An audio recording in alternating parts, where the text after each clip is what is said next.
Hello students, this is advocate Neeraj Gupta. ये question एक exam से मैंने लिया जिसमें ये बताया जा रहा है, मतलब पूछा जा रहा है आपसे कि give a brief description about consumer protection act along with characteristics importance. अब जिन बच्चों ने पिछली 3 वीडियो मेरी ढंग से पढ़ी है, ये 4th है, तो उनको लगेगा सर आप रिपीट ही मार रहे हो। ठीक है, रिपीट ही है, कुछ नया जैसा एक आध कोई पॉइंट आया तो आया, रिपीट ही है, लेकिन फिर भी एक वेल डिफाइंड आंसर देने से बच्चों को ये पता रहता है कि भाई अगर ये क्वेश्चन मानो 20 नंबर में आ जाए, जैसे कि यूनिवर्सिटीज कई बार पूछ लेती हैं, तो क्या क्या लिखना है। ठीक है ना। तो कंज्यूमर प्रोटेक्शन एक्ट के बारे में सबसे पहली बात यह है कि इसमें हम प्रॉब्लम्स जो कंज्यूमर को फेस करते हैं उनके लिए लीगल रेमेडी लाने की कोशिश कर रहे हैं। एक्चुअली मैं आपको कानून पढ़ा रहा हूं, है ना।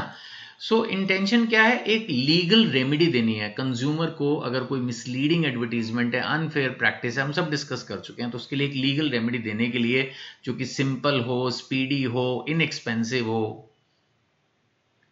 फिर डेफिनेशन ऑफ कंज्यूमर, ये मैंने जानबूझ के छोड़ दी क्योंकि इसके ऊपर एक अलग से वीडियो दे चुका हूं, तो अगर एग्जाम में आएगा तो डेफिनेटली आप वो सब इंक्लूड करो, है ना। फिर definition of goods and services का जहां तक सवाल है, गुड्स का मतलब तो मूवेबल प्रॉपर्टी होती है ना, ज्वेलरी, कुछ भी, प्लाई, कुछ भी एनीथिंग जो सामान होता है, गुड्स, इलेक्ट्रॉनिक गुड्स, कार, कुछ भी हो सकता है, मोबाइल, मूवेबल प्रॉपर्टी।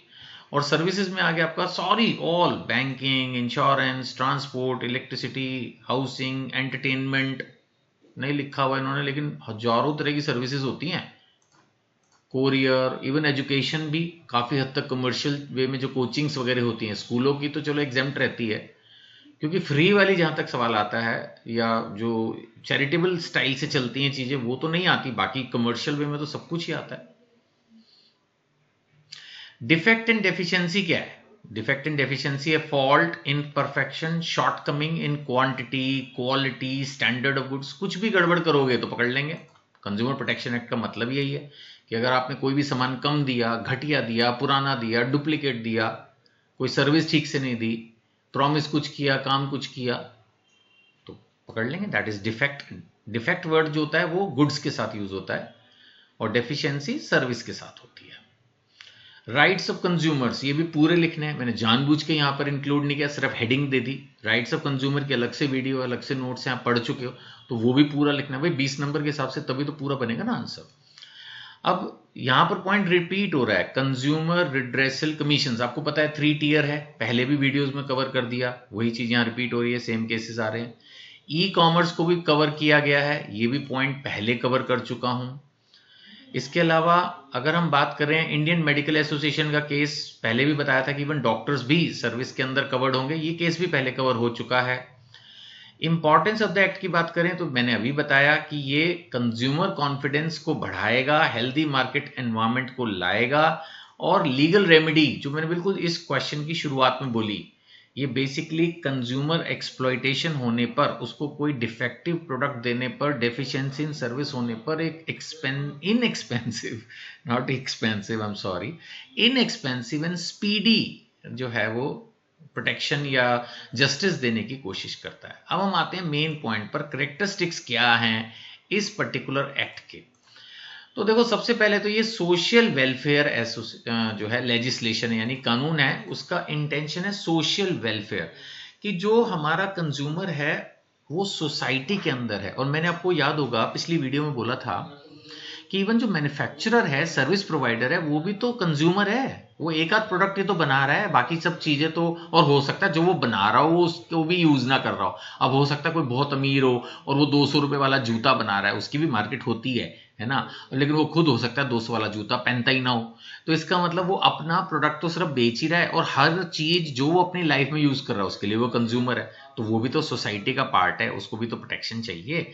सो यहां पर एम क्या है, aims to protect the weaker section of the society. और वो कौन है weaker section of the society? Consumer. आप बोलोगे कंज्यूमर कहां से वीक हो गया ना। अब आप सोचो, कंपनियां तो हजार हजार करोड़ की कंपनियां होती हैं जो प्रोडक्ट बनाती हैं, एक कंज्यूमर ने 50 रुपए का प्रोडक्ट खरीदा है, उसकी देखा जाए तो क्या ही मजाल है कि 1000 करोड़ की कंपनी से लड़ जाए। ये दवाइयों की कंपनियां कितनी बड़ी बड़ी होती है, आप 20 रुपए का पत्ता खरीद के लाए, माना था वो आउटडेटेड था, उसको खाने से और तबीयत खराब हो गई, अब 1000 करोड़ की कंपनी से लड़ना आसान है? तो इसलिए कंज्यूमर प्रोटेक्शन एक्ट की जरूरत है कि जो weaker section of the society है कंज्यूमर, उसको ट्रेडर एंड सर्विस प्रोवाइडर जो है वो एक्सप्लॉइट ना कर रहे हो, तो उनको ये इंश्योर करना कि जस्टिस, इक्वालिटी कंज्यूमर ट्रांजैक्शंस में, ये सब चीजें इंश्योर करने के लिए जो है ये कंज्यूमर प्रोटेक्शन एक्ट बनाया गया है।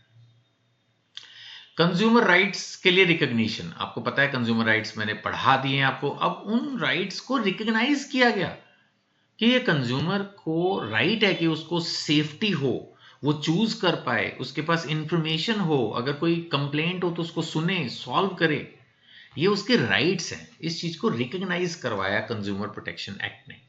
और एक सिंपल स्पीडी रिड्रेसल समझते हैं आप, सोल्यूशन, कि अगर किसी को कोई प्रॉब्लम थी तो उसके लिए वो कंज्यूमर जो है इवन ऑनलाइन कंप्लेंट अलाउ की गई है।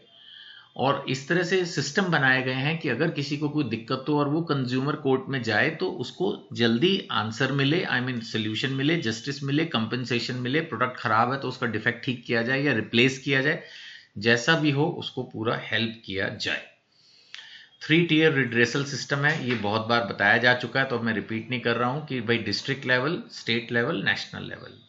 इसके अलावा ये भी हम पहले पढ़ चुके हैं कि एक सेंट्रल कंज्यूमर प्रोटेक्शन अथॉरिटी बनाई है जिसका काम है पेनल्टी लगाओ, जिसका काम है कि अगर प्रोडक्ट डिफेक्टिव है तो उसको वापस मंगवाओ और केसेस को इन्वेस्टिगेट करो, मिसलीडिंग एडवर्टीजमेंट है तो उसको पनिश करो। ये सब कंज्यूमर प्रोटेक्शन अथॉरिटी का काम है। इसके अलावा ई कॉमर्स को भी रेगुलेट करने की पूरी कोशिश जो है वो कंज्यूमर प्रोटेक्शन एक्ट में है। ये लेटेस्ट चेंजेस हैं। ऑब्वियसली आज से 5, 10, 20 साल पहले ई कॉमर्स होता ही नहीं था, लेकिन अब आ गया है, तो उसको भी इंश्योर करना होगा ई कॉमर्स प्लेटफॉर्म को कि उसकी जो प्रैक्टिसेस हैं वो फेयर प्रैक्टिसेस हों, कोई धांधलेबाजी, कंज्यूमर को उल्लू बनाने का फंडा नहीं चलेगा। प्रोडक्ट की लायबिलिटी मैन्युफैक्चरर के लिए तय की गई है। ये चीज भी एक कंज्यूमर प्रोटेक्शन एक्ट का फीचर है कि अभी मैन्युफैक्चरर के साथ साथ सेलर्स यानी जो दुकानदार है उनकी भी लायबिलिटी है। वो बात अलग है कि आमतौर पर दुकानदार तो बचने की पूरी कोशिश करेगा ये कह के कि मैन्युफैक्चरर की लायबिलिटी है। सो प्राइमरी लायबिलिटी तो मैन्युफैक्चरर की है, बट फिर भी दुकानदार को भी इसमें कवर किया है ताकि ये ना हो कि वो तो बिल्कुल ही पल्ला झाड़ दे। और बात करें तो एक्ट के अंदर सिर्फ प्रोडक्ट्स नहीं है, सर्विसेज भी इंक्लूड की गई हैं और सर्विसेज में इवन मेडिकल सर्विसेज को भी इंक्लूड किया गया। ये इंडियन मेडिकल एसोसिएशन का केस आप देख रहे हो, बार बार आ रहा है। तो अगर भाई कंज्यूमर प्रोटेक्शन में अच्छे मार्क्स लेने हैं तो इस तरह के 2-4 केसेस जो स्ट्रॉन्ग केसेस हैं उनको याद कर लेना।